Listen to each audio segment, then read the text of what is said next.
कई लोग कहते हैं कि हमें गुस्सा बहुत आता है। बहुत सोचते हैं कि गुस्सा न करें, पर हर बार फेल हो जाते हैं। कस्में भी खाते हैं कि अब कभी गुस्सा नहीं करेंगे, पर फिर भी बहुत गुस्सा आता है। क्रोध एक ऐसी चीज है जो आपके प्यारे से प्यारे रिश्ते में भी जहर भर सकता है। क्रोध सबसे पहले आपके मन में जहर भरता है, आपकी जिंदगी में जहर भरता है, आपकी पूरी दुनिया में जहर भर जाता है। जो इंसान क्रोध करता है वो क्रोध करने से पहले भी दुखी रहता है, क्रोध करते समय भी दुख को पाता है और क्रोध करने के बाद भी दुखी होता है। कभी विचार करके देखना, क्या आपको क्रोध करने से कभी खुशी मिली, सुख मिला? क्या आप किसी इंसान को अलाउ करेंगे अपने ऊपर गुस्सा करना, क्रोध करना, कि हमें जो चाहे बोल दे और जैसे चाहे बोल दे? कोई भी व्यक्ति किसी का भी क्रोध पसंद नहीं कर सकता, तो हमारे क्रोध को कोई क्यों स्वीकार करेगा, क्यों पसंद करेगा? एक व्यक्ति एक गुरुजी के पास गया और गुरुजी को जाके बोला, गुरुजी मुझे बहुत क्रोध आता है और उस क्रोध की वजह से मेरे घर में सब मुझसे खफा रहते हैं और उस क्रोध की वजह से मुझे भी ग्लानि और पश्चाताप रहता है।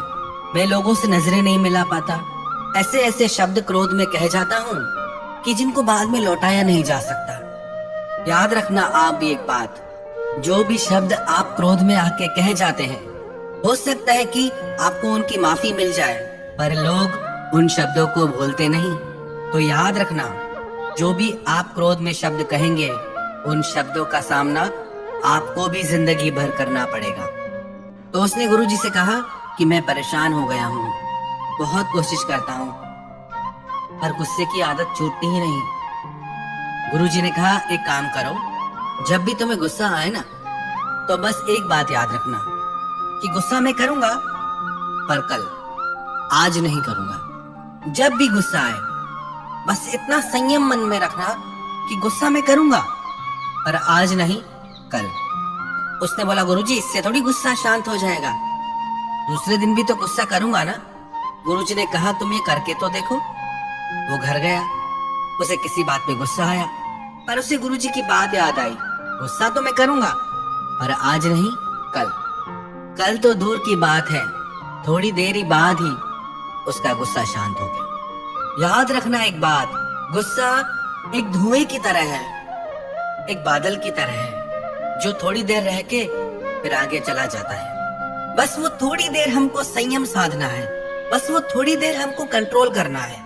हम बर्दाश्त नहीं कर पाते चीजों को। कई लोग कहते हैं कि हम गुस्सा करते नहीं, लोग हमें गुस्सा दिला देते हैं। तुम कोई टीवी हो क्या जो किसी ने रिमोट कंट्रोल में जैसा चैनल चलाया और तुमने प्रोग्राम देना शुरू कर दिया?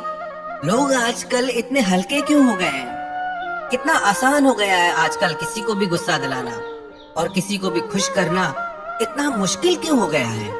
क्योंकि हमारी ये गंदी आदत है, हम हर बुरी बात का ब्लेम दूसरों पे डाल देते हैं कि उसकी वजह से, अगर वो नहीं होगा तो कोई और होगा। या तो ऐसा हो कि आपके लिए पूरी दुनिया ही बदल जाए, दुनिया का एक एक इंसान बदल जाए ताकि आपको गुस्सा नहीं आए, दुनिया की हर चीज बदल जाए, हर नियम बदल जाए, क्योंकि आपको गुस्सा नहीं है। आपको फिर भी गुस्सा आएगा क्योंकि वो आपके भीतर है। बाहर के लोग तो निमित्त बनते हैं उस गुस्से को बाहर निकालने के लिए, वो तो आपने भर ही रखा है अपने भीतर। बस जरूरत है खुद को पहचानने की, जानने की। जैसे उस व्यक्ति को गुरुजी ने कहा कि गुस्सा कल करना, बस थोड़ी देर का संयम और गुस्सा गायब। कई लोग कहते हैं कि गुस्से को कंट्रोल नहीं किया जा सकता। गुस्सा कोई रोकने वाली चीज थोड़ी है, जब आता है तो आ जाता है, फिर नहीं दिखाई देता कौन छोटा कौन बड़ा, आपको सब दिखाई देता है। आप उसी पे ही गुस्सा करते हो जो आपसे कमजोर हो, जो आपसे छोटा हो। अपने बॉस के ऊपर गुस्सा करके दिखाओ, किसी पहलवान के ऊपर गुस्सा करके दिखाओ, जो आपसे शक्ति में ज्यादा हो, बल में ज्यादा हो, उस पे गुस्सा करो। गुस्सा हम कमजोर पे ही करते हैं। जो व्यक्ति हमसे बल में बड़ा है, पद में बड़ा है, शक्ति में बड़ा है, वो चाहे कैसा भी गलत चले हमारे साथ, वहां गुस्सा नहीं आता हमें, क्योंकि पता है कि यहाँ हमें नुकसान हो जाएगा।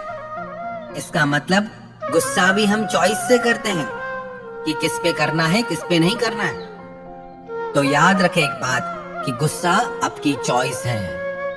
आप चाहे तो गुस्सा करें और आप चाहे तो उस गुस्से को रोक सकते हैं। पर जो हमसे शक्ति में बड़ा है उसके सामने हम गुस्सा कर नहीं पाते, और जो हमसे कमजोर है उससे अपनी शक्ति दिखाते हैं।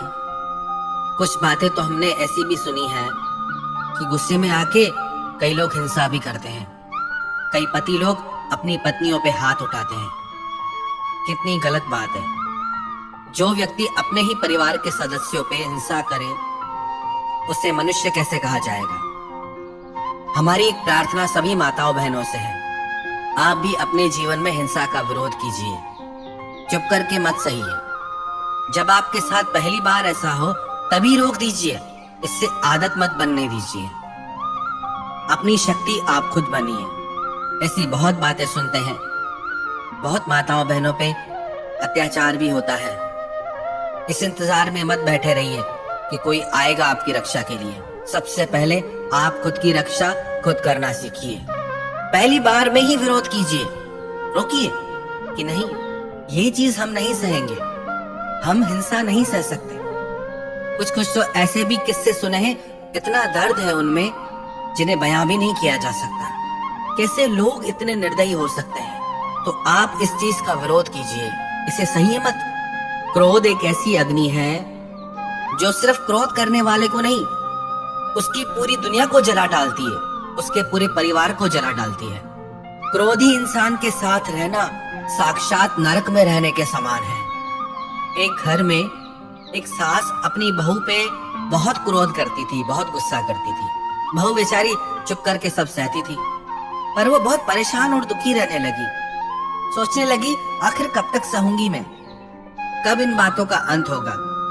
एक दिन उसके शहर में एक महात्मा आए। उसने महात्मा को सारी बात बताई। महात्मा ने कहा कि जब तुम्हारी सास तुम पे गुस्सा करे ना, तो तुम उसकी वो आवाज रिकॉर्ड कर लेना, और जब भी वो दूसरी बार गुस्सा करने लगे, क्रोध करने लगे, तो उसकी वो रिकॉर्डिंग उसके सामने चला देना। वो बोली ठीक है। उसने वैसा ही किया। उसकी सास ने जैसे ही गुस्सा किया, उसने सारी रिकॉर्डिंग कर ली। दूसरी बार जैसे ही उसकी सास गुस्सा करने लगी, उसने वो रिकॉर्डिंग चला दी। उस आवाज को सुनकर उसकी सास को बहुत अजीब लगा। उसने अपनी बहू से पूछा, ये कौन है? इतनी गंदी आवाज, इतने गंदे गंदे शब्द कौन बोल रहा है? किसकी आवाज है?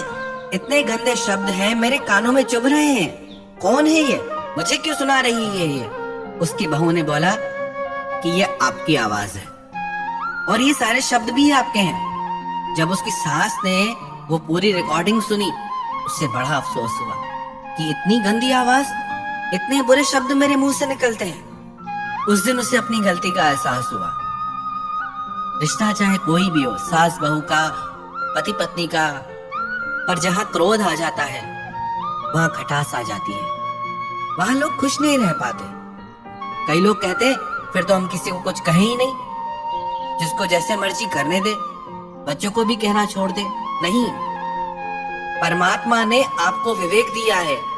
बातों को समझें कि कौन सी बात किस विषय में की जा रही है। ये बात खास करके उन लोगों के लिए है जिनके जीवन में क्रोध की वजह से जहर भर गया है। यदि आपके बच्चे गलत रास्ते पे जाते हैं तो आपका फर्ज है उन्हें समझाना।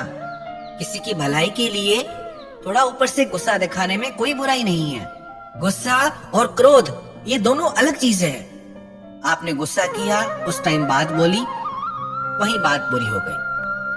क्रोध एक ऐसी अग्नि है, आप पहले भी जलते हैं, क्रोध करते टाइम भी जलते हैं और बाद में भी जलते रहते हैं। वही बातें आपके मन में चलती रहती हैं, तो उन बातों को सुधारना है। यदि आपको अपने लिए, अपने परिवार की भलाई के लिए कभी थोड़ा बहुत गुस्सा करना पड़ा, बोलना पड़ा, तो कोई बात नहीं, बात बोल दी, बात खत्म। पर उन बातों को दिल में बिठा के मत रखिए, उसको क्रोध की अग्नि मत बनाइए। बातें बोल के आगे बढ़ जाइए।